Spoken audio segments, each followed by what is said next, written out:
RotoGrinders Today. I'm Jordan Cooper, a.k.a. BlenderHD, BlenderHD. You want to follow me on Twitter? And it's Friday, May 24th. We'll be taking a look at the 11-game MLB slate tonight on DraftKings and FanDuel. It may actually end up being a 10 or even a 9-game slate. We'll have to take a look at some of the weather reports, but hit that thumbs up button on your way in the door. Give me those thummy thumbs. Hit that thumbs up button, the like button, the subscribe button, the notification bell to always know when we go live here on Friday. Since we don't have MMA this weekend, we're talking MLB with TJ ZWARYCH. You're going to be doing what, Prize Pick stuff today? It seems like your name is on like half the stuff that, like, every day it's like you're doing a little bit of this, you're on Crunch Time here, you do that. So it's I guess this is a busy. Do you consider these days to be busy? I like the days sometimes where we don't have any day games, really, right? It's kind of like everything's kind of at night, right? You don't have this like, well, noon is this, and then the double header. They're making up a suspended game. So this almost feels like a light day for me, but I don't know. Maybe you think otherwise. No, this one will be one of my crazier days today. Was already on the morning grind. Stevie's away, and so Will and I recorded the morning grind late last night, and then we got RotoGrinders Today right now. We got MLB Prize Picks article coming today, NBA Prize Picks article coming today, and MLB expert survey, and then I will be on Grinders Live with Dean and Bobby later today. So very busy one today, but I don't mind. It's baseball. It's fun. I'm going to be playing anyways. It doesn't matter to me if I'm doing the content as well. So looking forward to a fun day of baseball. Well, because you're involved with all this stuff and you just did the morning grind, you must be much more familiar with the slate than I am. I typically pull this type of stuff up here in the morning, taking a first look. Weather-wise, I just want to highlight that Roth basically is kind of saying that the Orioles-White Sox game is not going to happen. So maybe we kind of treat it like it's not going to happen. And then we also have this Cubs-Cardinals game that Roth calls a dicey one. So we'll have to make note on that. I don't necessarily think those may not be the best like stack targets, but maybe we get rid of the pitchers. But I want to go into a little soapbox for a second, TJ. Did you see the end of the Orioles-White Sox game yesterday? I did not. Oh, you didn't see that? Okay, so what ended up happening, it was a big thing. I mean, people are calling for people's heads. They're saying that the umpires are paid off and blah, blah, blah. The end of the Orioles-White Sox game ended when there was one out and a man on first and second, and then a pop ball in the infield went around the second base area, and now that's an infield fly rule. So the batter is automatically out, and in the process of the shortstop trying to catch the ball, Andrew Vaughn was going back to second base, and kind of sort of maybe got in the fielder's way by just like slightly, and they called him out. So that was the end of the game. So he was out due to runner's interference, as well as the infield fly making the batter out. And let's just say Twitter melted down, saying it's the worst call ever. And I just want to get on my soapbox that I think it was a very, very harsh call. And TJ, you could probably look up the clip. I mean, it's all over the place. Very harsh call. But my biggest bugbear with this type of stuff is that you have all these people that think they know so much about baseball, and apparently they know everything other than the Major League Rulebook. So, like in technicality, as someone who umpired for 10 years, that was trained by a Major League Baseball umpire, that's one of the few things. Like TJ, maybe you with Marvel movies, but if there was like a trivia test, if there was a test, a 100-question test that you needed to pass in order to save your life, right? You were betting your life on it. The Major League Baseball rulebook would be mine. So when I anytime that that type of situation happens, I watch the play and I go, "Yep, technically the umpire is correct." Would I ever make Would I ever judge what Andrew Vaughn did as interference? Probably not, but technically he did impede the fielder's ability to catch the ball, even though he did catch the ball. But of course, even the broadcasters didn't even know the rules. So they're like, well, he wasn't intentionally doing this or whatever. It's like, it always upsets me that people, the loudest people on Twitter that think they know baseball, it's just like they like outing themselves as maybe you don't know as much about baseball as you think you do. It shouldn't be interference if he catches it. Like that should be reserved. I'm not saying like what the rule is versus what it isn't, but what it kind of should be, I think. Right, you can argue, TJ. I have no problem with people arguing that shouldn't be the rule. That's fine, but people are acting as if the umpire just making up stuff, just making up shit, right? Like this is not like what are they doing? They have it out for them or something. It's like, no, that is the rule, and it doesn't even matter if he catches the ball or not. I mean, interference, it doesn't require that to be the case. It's stupid. Yes, I get it, stupid. But that is the rule. So I went on Twitter last night to kind of just say, like, yeah, extremely harsh, probably absurdly harsh call. But I mean, it's the same type of stuff we see it all the time with like phantom double plays, right? They're not really they're around second base or batters that swing and their foot like a toe goes outside of the batter's box by like this much. No one calls that stuff, right? They're left-handed pitchers that do the pickoff motion where they barely move their leg so that it shows that they can throw to either, like that's technically a balk, but it doesn't get called. And this is kind of like on that like level of like, what are you doing, guy? Like does this really need to be called? I mean, it's not like they ran into each other. Like if they ran into each other, it's kind of hard not to, right? But in this case, not so much. So there's my soapbox. I just wanted to put that in for, they're not going to play in Chicago tonight. So I might as well get that in on a Friday. But you took a look at the slate for the morning grind. From what I could gather from the bat projections, seems like a quite wide open pitching slate today. I mean, my natural inclination is take any team against the Rockies or the A's. But they are playing in Coors. So I'm not sure, $7,200 Sanchez is going to be on the top of my list. But like this ownership is like, do you really think, TJ, that there's going to be one pitcher that's going to be like 30% owned on this slate? Yeah, just because it's so big. I am very disappointed. And for one, I don't understand the projection, but I'm very disappointed that we may lose Shota Imanaga because he was going to be my top tournament pitcher on the slate.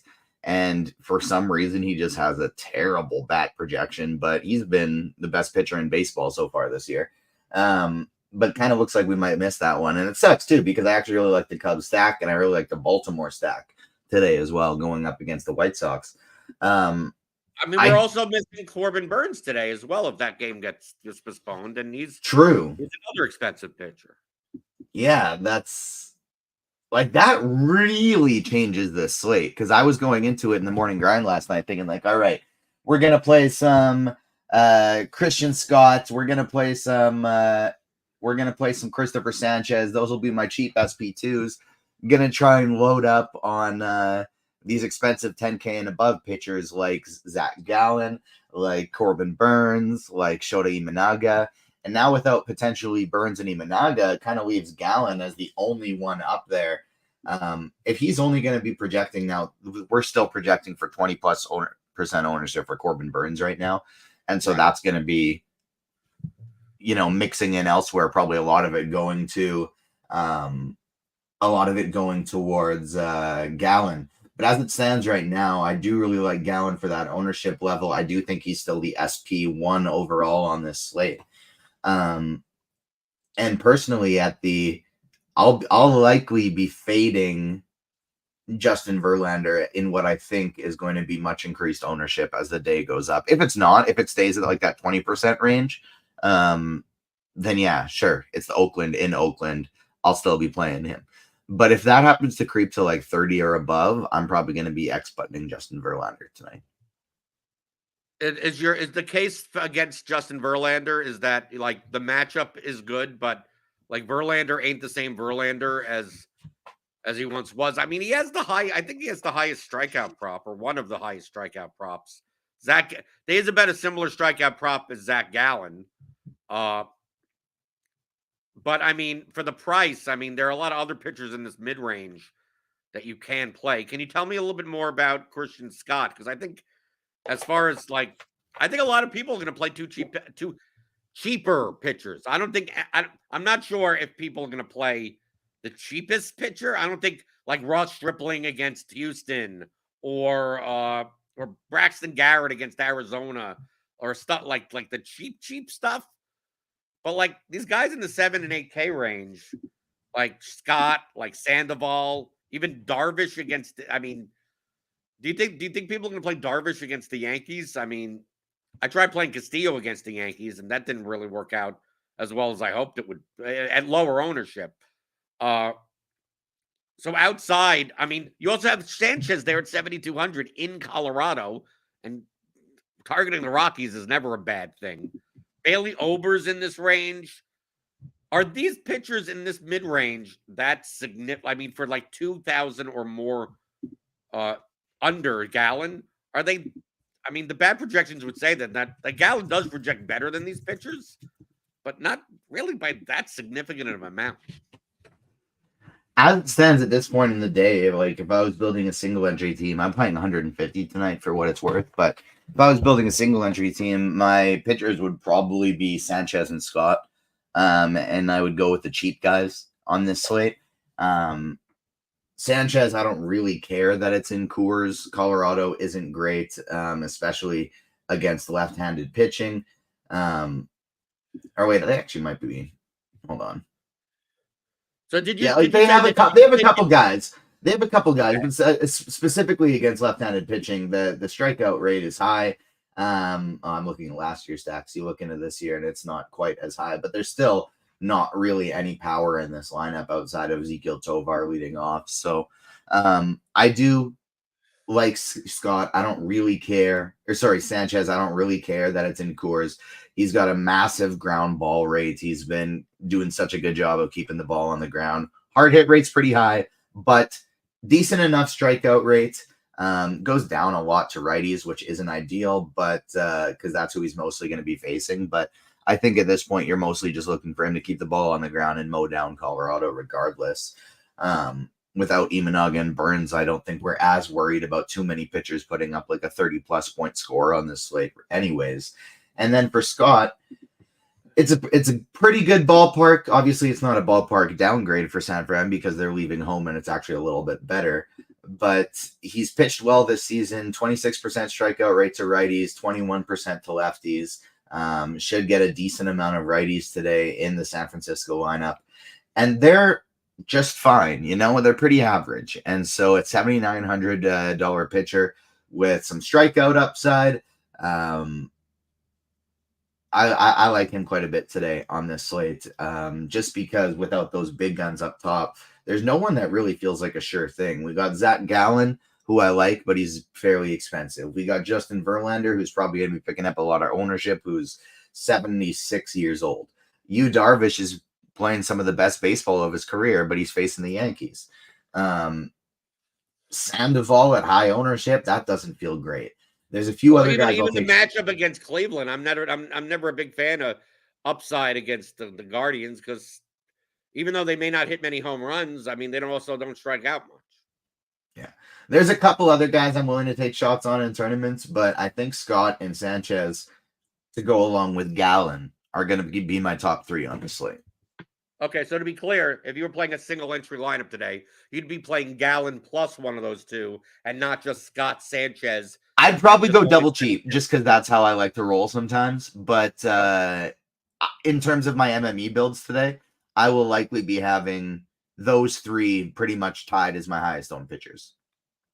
Okay, and if you go double cheap on this slate, I mean, the stacks that we have today, I mean, I almost think that there's more clear spot that it's quite possible that on this what could be a 9-game slate and probably 10, but possibly 9, that if I were to play, I mean, I'm playing 3 lineups, so like I'm not playing the 150, but I almost think that there's more pitching combinations that I play than hitting combinations. I think there are very clear spots on the slate, and especially if you go double cheap at pitcher, like you could get anything. I mean, you could get anything you want. I think if we take a look at stacks, I get the sense that the Red Sox are going to be over-owned today, even though our ownership hasn't really been updated. Is that they have a 5.06 implied run total, which is not the highest on the slate, but I think it may be the 3rd highest. Let me take a look. We had the Dodgers 5.52. We got the Orioles, which won't play. Philadelphia, obviously 6.2 in cores against Ty Block. That's I mean, they're the 3rd highest team total on the slate. And we take a look at their lineup outside of like O'Neill and Devers, like you have all these cheaper pieces. I mean, they got 2K guys in their lineup, right? I'm not saying that they're great guys, but you got the Connor Wongs, you got the David Hamilton who can play, both middle infield positions. I just get the sense that, if people are going to pay up for Gallen and they're going to play some like Gallen Verlander lineup, I think you're going to end up, if you were in lineup HQ and you put in 5-man stacks, I think you can get a lot of Red Sox. And I'm never a big fan of Red Sox when they're chalk, but I almost feel like, the Dodgers against Ashcraft and I mean, clearly the Phillies against Ty Block. And I think the Phillies are going to be the most owned team on the slate, and they're not cheap. But if you go double cheap pitcher, I mean, you could do Real Muto. I mean, $6,100 Alec Boehm seems nuts to me, but it's probably warranted. And $5,400 Bryson Stott. But you could throw in some of these guys. You could throw in an Edmundo Sosa or something at shortstop. I mean, you could essentially fit these guys in with 2 cheap pitchers. Maybe not all of them. But it's hard. It's hard for me to see like who's going to have the highest score on this slate as a stack. It's hard for me to not think like it's going to be like the Dodgers, the Phillies. I mean, the Astros always have a shot, but I mean, it's not like Russ Stripling is like that bad of a pitcher, right? Do I want to target Carlos Rodon with the Padres? Not really. Like, do you really see any other stacks that you like look at and go, yeah, 10 runs? Like, I see a path to that. Because I kind of don't. A couple, but not all that many. And so 2 of my favorite places for that were the Chicago Cubs and the Baltimore Orioles, and that's not going to happen anymore. I think Cincinnati going up against the Dodgers in the same game against Paxton. I've been stacking against Paxton every single start, and it hasn't worked once, but I think I'll probably still take a few shots on that. Cincinnati is cheap enough with the Candelarios, the Indias. You throw in your Steer and Dela Cruz if you're doing the cheap pitchers. They have so much speed and they have power, a lot of different ways to score runs. I like Cincinnati today as a potential tournament pivot. Minnesota is another team that I think could potentially do that up against Jose Urena. Will and I were talking on the morning grind. Minnesota's actually Will's favorite stack on the entire slate. And so the fact that they're coming in at super low projected ownership right now, I think could be very interesting for Minnesota as long as it stays that way. Like, so much depends on how this ownership is going to project later in the day. Because if I look at Philadelphia and, the highest owned player is 15% owned and I can get a couple of them for single digit ownership, then yeah, I'll stack up Philadelphia in cores. Absolutely. I'll load it up as much as possible. If they start pushing every player is above 10% and some of them are pushing 20, then I'll start to look elsewhere again, like to the Minnesotas, to the Cincinnatis. I don't mind Houston.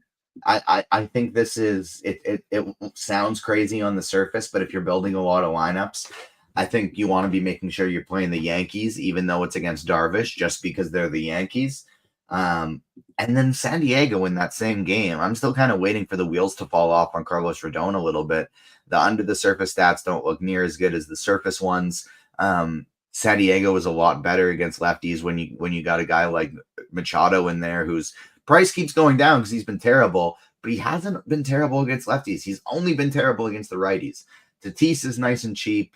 I think San Diego is kind of interesting, but my favorite tournament team on the slate, pending ownership is low, because if it ends up creeping up to similar to the Phillies and the Bostons, then this won't be, but it's the Diamondbacks.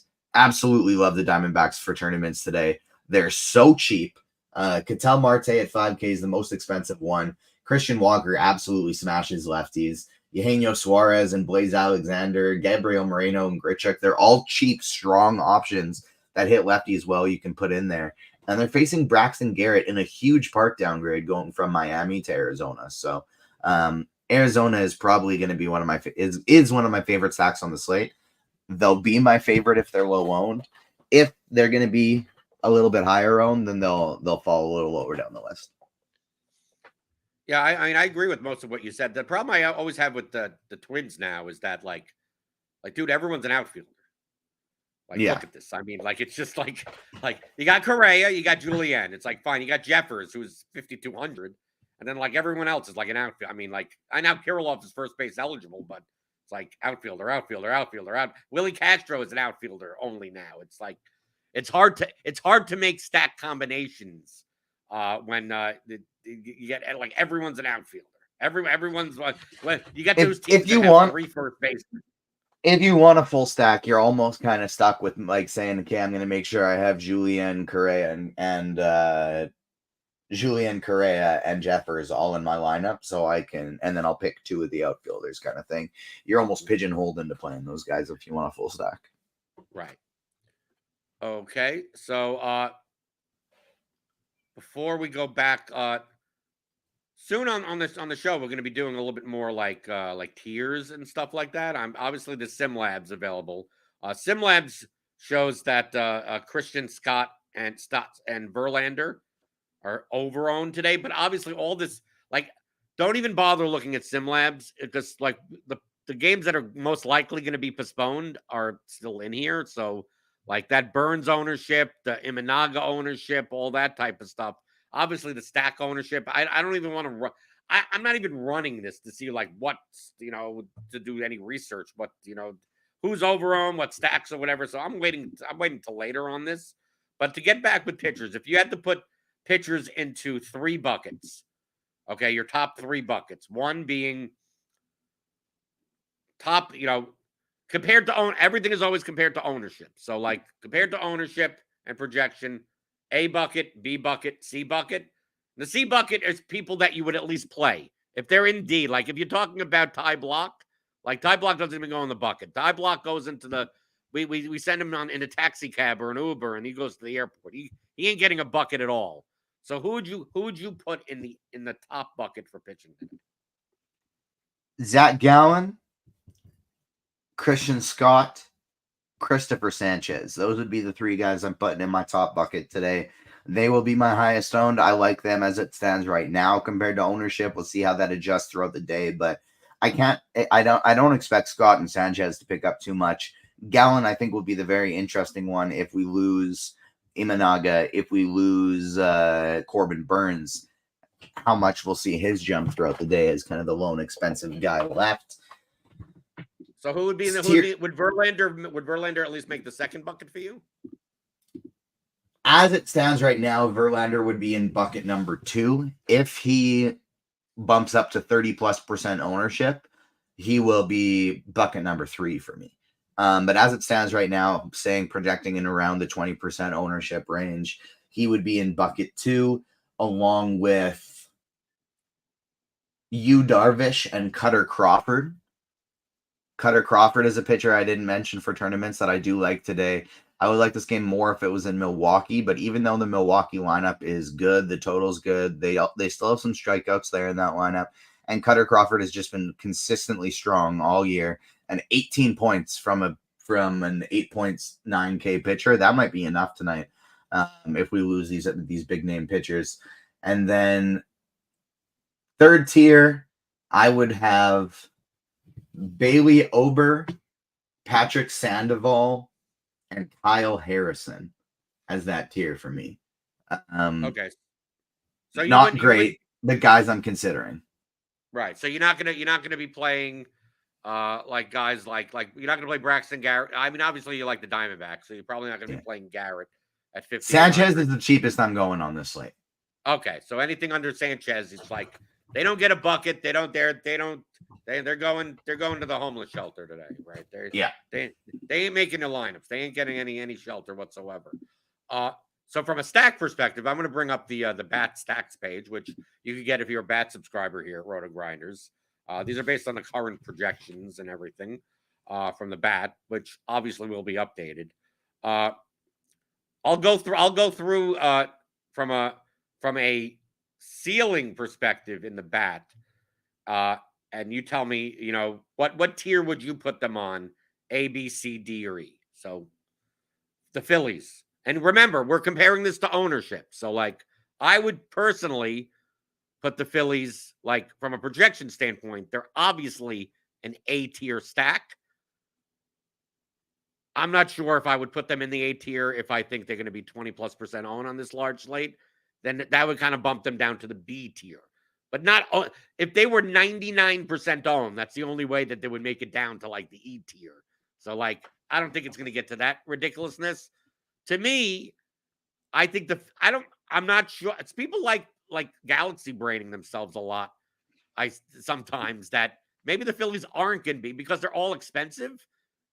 Maybe they're not going to be as owned. They may be the most owned, but maybe not as owned as they really should be. So me personally, I put them on the A tier, but I don't know about you. Yeah, I think we'll leave them at the A tier just because I don't think the ownership's going to get that out of control because, like you said, they're very expensive. You can mix in the Christian Paches and the Edmundo Sosas and all of a sudden make it work. But if that's the only way to make it work, getting expensive pitching, and then you do the Scott and Sanchez style lineup, and you're able to mix in a few of those guys that are 7% owned, 6% owned, that's a good enough way with the pitching to get your because I also think most of the people will probably do one expensive pitcher and one Miles Michaelis, Jose Urena, Braxton Garrett type garbage to make an expensive stack work. So you do those two lesser owned pitchers, you mix in one or two low owned Phillies, and I think that stack works perfectly fine. My cat Shadow agrees. He likes the Phillies today. Okay, I guess I'd keep them in A. Here would you put the Dodgers on? Also A. Just a massive park upgrade going from Dodger Stadium to Great Canadian Small Park. So love the Dodgers today. They're not as expensive as I expected them to be when I was looking at them last night. Andy Pages' price has gone down. We're probably going to get Hayward in that lineup. Kike Hernandez has been hitting the ball a lot better lately. And then, of course, all the top tier guys are great. But even Mookie Betts, he's cheaper than we've seen him almost all season now at 5,900. So Dodgers are in their A as well. And would you put the Diamondbacks in the A tier also? Yes, I would. It's very exciting to see them as with such a high ceiling in the bat today. Yeah, the bat always loves the Diamondbacks. How about the Red Sox? I think the Red Sox may be over-owned today, but I mean against Bryce Wilson, I mean at minimum they're in the C tier, but I could see them being a B tier stack. It really just depends on how many people are going to try to jam in, expensive pitcher and some of the cheap Boston bats. Even if people played the Red Sox as a 3-man with their other stack, I mean, it doesn't seem like you're very high on the Red Sox, but I mean, I'm not, if they're going to be heavily owned, I'm not a big playing Red Sox chalk type of person. Yeah, I think we'll keep them in the B tier for now. Just because of that potential high projected ownership. If that goes down throughout the day, then I think they bump up to A tier. If they get very high, I think they bump down to C. But as of right now, I think it's B because some of those cheaper guys are projecting for pretty highly owned. But we have a guy like Devers projecting for 5% ownership right now. So if that's the case, like I'll just load up on the expensive Red Sox. Okay, I know that you said you're probably playing some Cutter Crawford today, but the next on the bats ceiling projection list is the Milwaukee Brewers. What tier? I mean, I have to assume that they're not going to be very owned. I mean, I wouldn't put them as low. Are they at least a C tier stack to you? I would say C is the perfect place to put it because I agree with the bat that they have a high ceiling.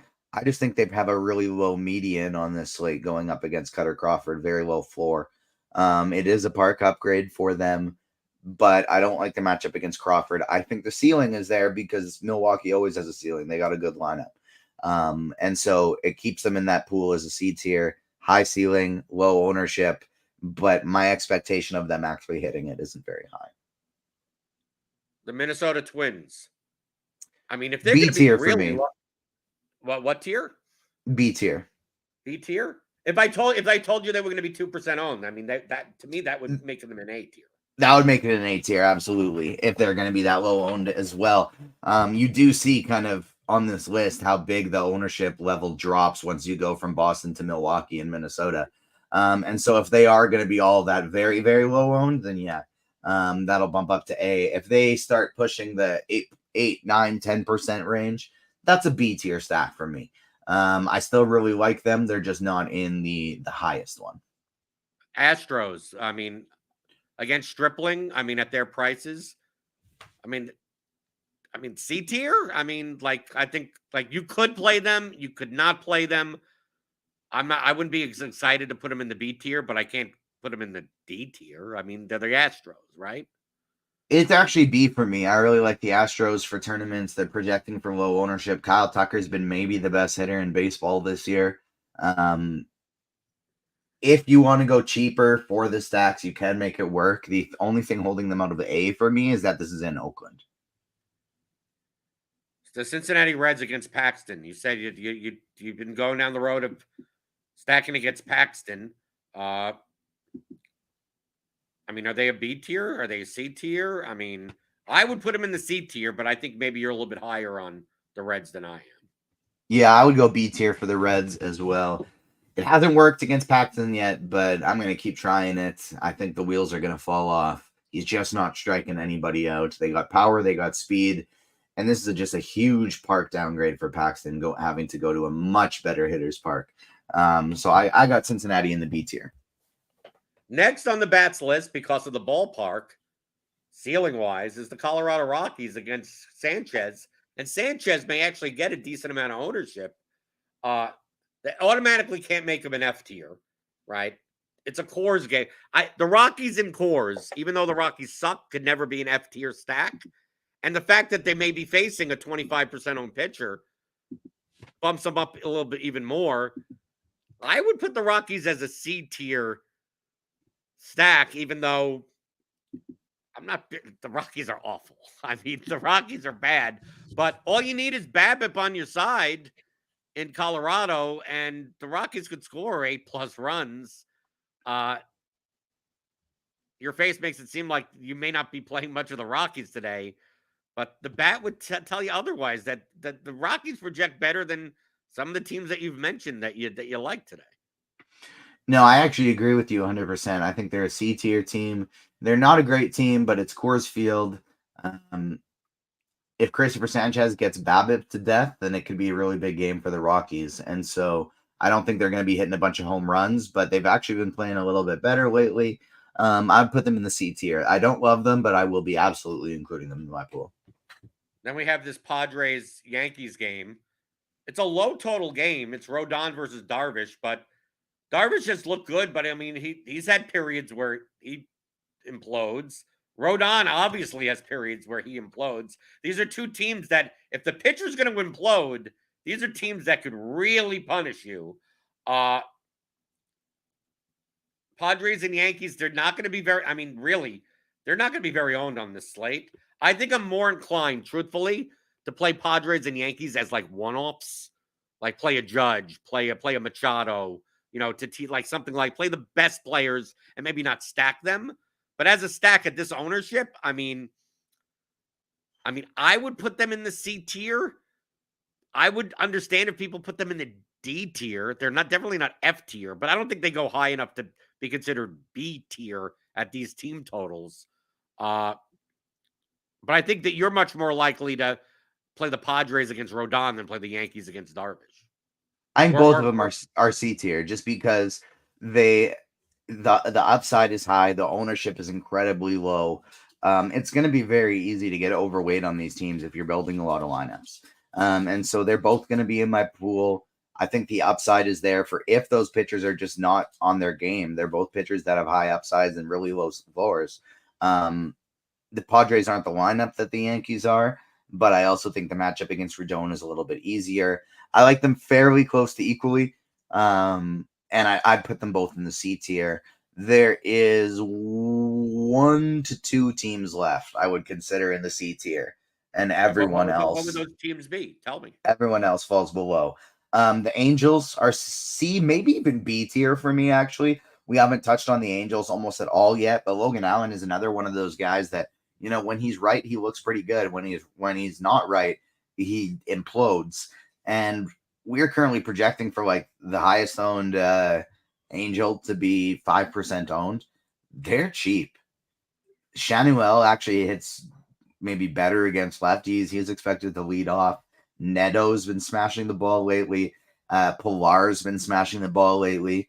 And then you have Adele and Ohapi there too, both below 4K, nice and cheap. You have Rengifo, more than I'd want to pay for him, but but Ward up there as well, who are both low owned. Like, I do really like the Angels today as a potential tournament team. And who's the other one? Maybe I would consider Cleveland because of Sandoval's ownership, projected ownership as a C tier team. Okay, then everyone else is kind of like, you got the Rangers against Ober. I mean, and who is left that you would put that you would not put on the F tier? Because, I mean, we have like the A's against Verlander. You have the Giants against Scott. You have the Marlins against Gallen. These are all Rangers and Mets. I think would be D because there's talent there. Like, I don't like the matchups, but there is talent there on those teams. I wouldn't say you're wrong for playing them. I'll maybe try and get. I will, in fact, try and get mini stacks from those teams, but maybe not full stacks. I love Corey Seager as a one-off. He's clearly better from that injury that he was plagued with early in the year. He's looking like Corey Seager again, and he's still way too cheap. So I love Seager as a one-off, but Mets and Rangers, I'd probably have like D. I'm probably not going to play them and full stack them, but I do like some individual players. Yeah, but all the rest you would just go F tier, just like you. Even if you either X them out or you may have like one. Yeah, like I will go through and X out the entire Marlins team. I will X out probably the entire Giants team. Or maybe not. I was talking about this a little bit on the morning grind. Probably this won't be the case now because we don't have Shodi. We're probably not going to have Shodi Imanaga. We're probably not going to have Corbin Burns. But I did think the Giants were a somewhat reasonable route to double pay up for the 10K pitchers because they're like wildly cheap. I think Chapman at 4,200 is their most expensive player. So when that was the case, I thought they were viable. But I mean, if I don't need that salary anymore, they're going to be an X out. Okay, so you're going to have a Prize Picks article later today for MLB. Any MLB and for preview. No, hold on. I want a sneak little nibble. If you got any starters, any Prize Picks starters, right? I mean, obviously you can't do one pick on Prize Picks, but maybe there are people out there that have 4 locked in. They need a 5th one for a flex, especially on Flex Friday. You got one in the can that you could share with people before the article comes out? I will do you one better. I will give them 2 that they can throw out there already. We're giving them 2. I'm feeling generous today. We're giving them 2. First up, Kyle Tucker, more than 1.5 total bases. This guy has just been lights out all season. He's facing Ross Stripling. Yeah, that might make it tough to knock one all the way out of the park, but you know what? It isn't tough to do, and that's hit a double. I think Kyle Tucker, 1.5 total bases, is something we should basically never have listed on Prize Picks. Like, he should be either not have his total bases there or have the 1.5 as a goblin, where it's not a complete payout structure, or just have him listed as 2.5. So Kyle Tucker, more than 1.5 total bases is the first one. We do have him projected in the RotoGrinders projections for 2.6 total bases in this game. And then the other one is Corey Seager, more than 7.5 fantasy points. He's projected for 8.3 fantasy points and has just been absolutely lights out lately. Homers in 3 straight games. Not that that really matters, but I think it's relevant when we don't know how to predict when a hot streak will begin or end, so we're not going to bother trying. But I think it's relevant when he started the year hurt and so bad, and now he clearly has that power back. So Corey Seager, more than 7.5 fantasy points is the other one. Since you're here and everyone likes them, I'm going to add. See, I wanted you to only give you one prize pick so I could get one Spidey bomb, because I know you're going to give out the Spidey bombs later. And I see Spidey in your background. I see TJ. He's there. I know he's told you he's there. I can see him in the background. So how about a Spidey bomb for the people in the morning?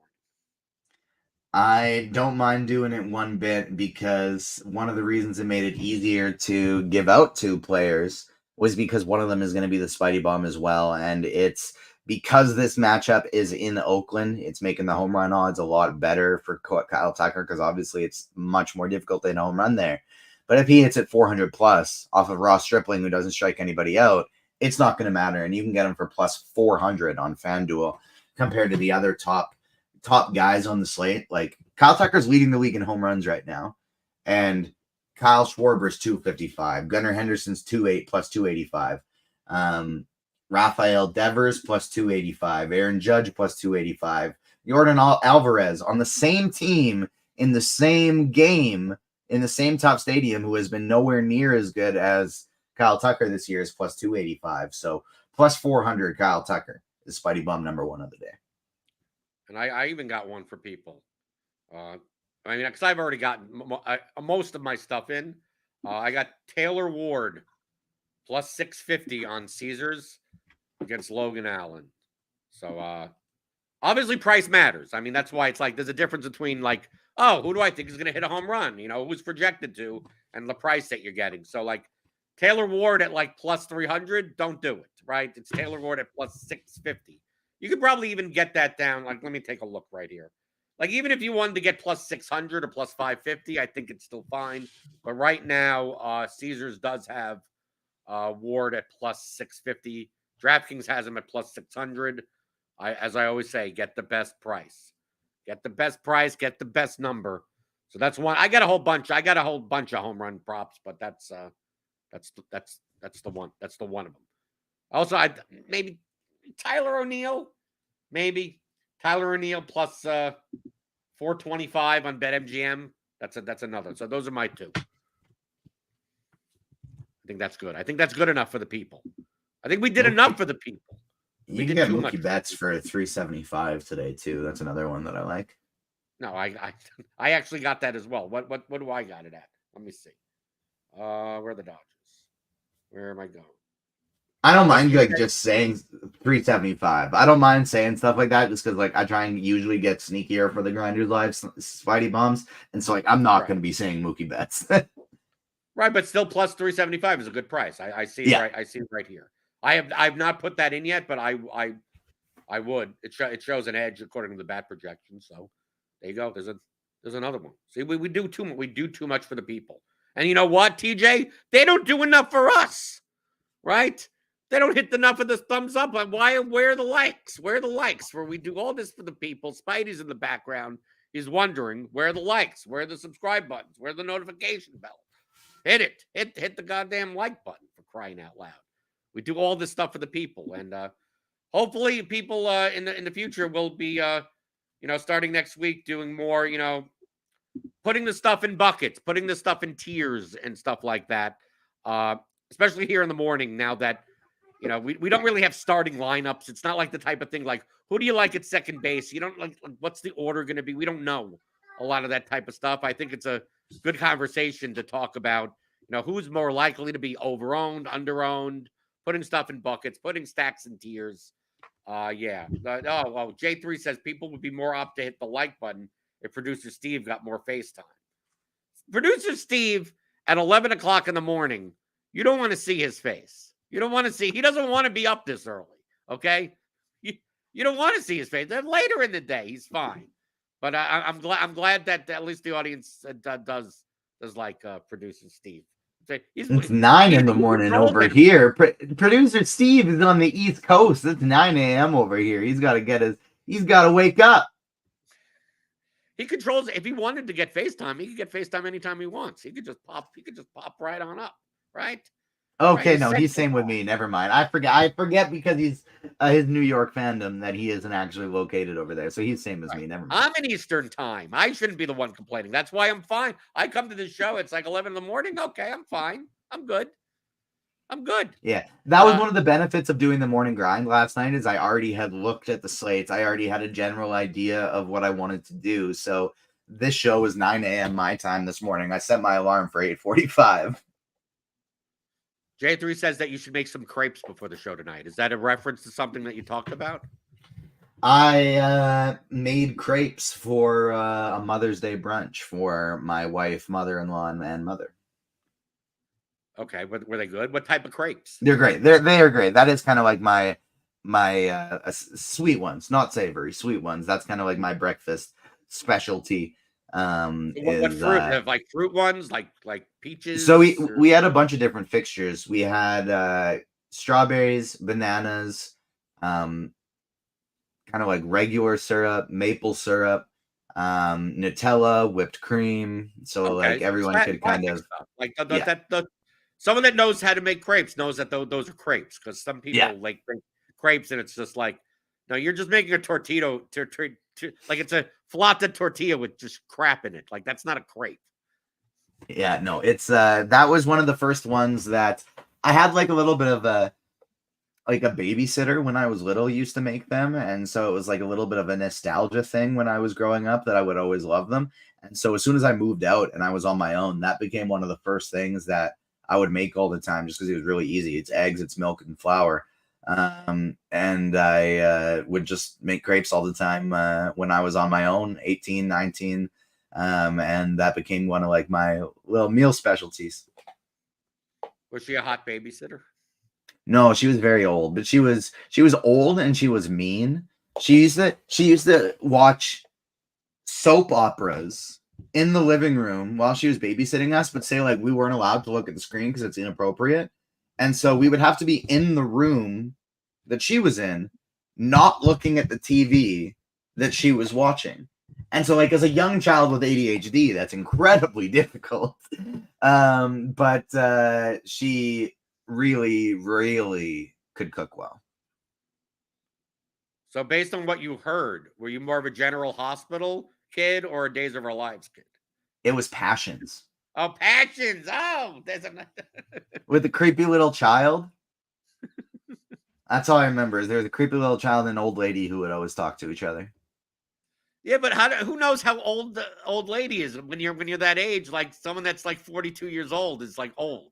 Right? No, I meant like I thought like maybe that was in my that's a great point. But like when I meant old lady babysitter, like she was already like in her 70s when she was babysitting us. Oh, okay. Because back then it's like, it's like, oh, you're 37 years old. Wow, you're really old. It's like, and then once you get it was like already retired from another career, husband fully retired, and then just running a daycare service because they were just like bored, I don't think people are saying that you must have been a handful as a child. I wouldn't have thought so. Why? I had a lot of energy when I was little, so it's like I was the kind of like at 3, 4, 5 years old the bounce off the wall kid. But as a teenager and late like adolescence, no, I wasn't too tough to deal with. I like to have my fun, but wouldn't do anything too irresponsible. Would just do good enough in school to get some B's and some A minuses, and that was good enough for me. And had fun with my friends without doing anything, too dumb. Lots of sports though. I didn't have time to do too much too dumb. Would you have thought that I was a handful as a child? I could see you being like a really crazy like toddler, but I feel like as a teen, I don't know. No, as a kid, I would probably like the perfect kid, like because as someone that diagnosed with autism late in life, like I was the kid where all you have to do is give me like a calculator or like some little thing to figure out, and it's like I could just sit in the corner for 4 hours and like not bother anyone, and just Yeah. like give me 4 books to read, and I'm just there, never causing a fuss or anything like that. And then once you figure out, once you start getting to a teenager and like, oh yeah, all this stuff doesn't make any sense and these rules don't like then I'm more of a handful. But then I was more independent, so it's like I Yeah. don't have to do any of this stuff. I'm leaving. I'll be back. I'll be back later today. Like I'm out of here. Right? You don't have to deal with me. I'm not going to be here. I'm just going. I'm leaving.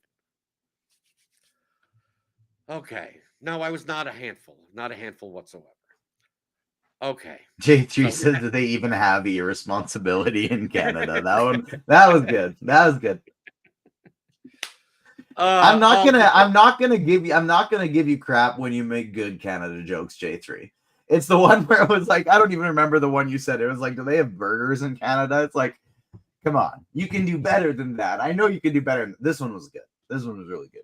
I know we didn't specifically talk about FanDuel, but since it only has one pitcher there, Chris Brown is basically saying that Gallen is probably going to be way more owned there as the single pitcher. Or I don't know about the pricing there. Is there anything different that you would the only thing about FanDuel is that you don't have to play the garbage. You don't have to play the cheap guys, right? You don't have to worry. Yeah, Verlander's priced up a lot more over there, and so it'll be interesting to see with like, I know like on the bat, Verlander projects for a little bit more than Gallen, so it'll be maybe some of that Burns and Imanaga ownership will go to Verlander instead of Gallen. I do think Gallen is probably the kind of cash pitcher I'd be rolling with over there, but my favorite is Christian Scott at 8,200.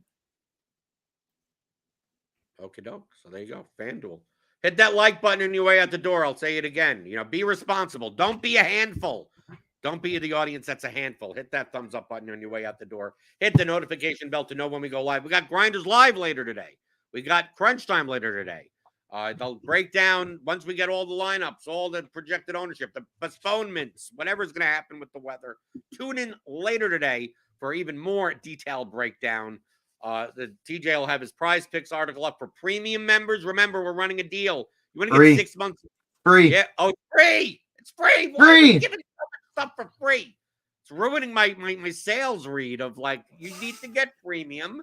6 months, $250 off. Click on the link in the description. But if we're giving everybody, why even bother? We're giving everybody. I'll be on the expert survey later. That's premium. You got to pay for that. But yeah, Grinders Live, Crunch Time tomorrow, Crunch Time on Sunday, Morning Grind on Monday. I'll be back on RotoGrinders Today next Friday. It's people are gonna be seeing a lot of me over the next little stretch. Is that a threat? You bet it is. Okie doke. I'll be back next week. I'm always here for you guys, right? Monday through Friday, 11 o'clock Eastern. Talking about all things you're thinking about. Daily fantasy, props and pick on RotoGrinders Today.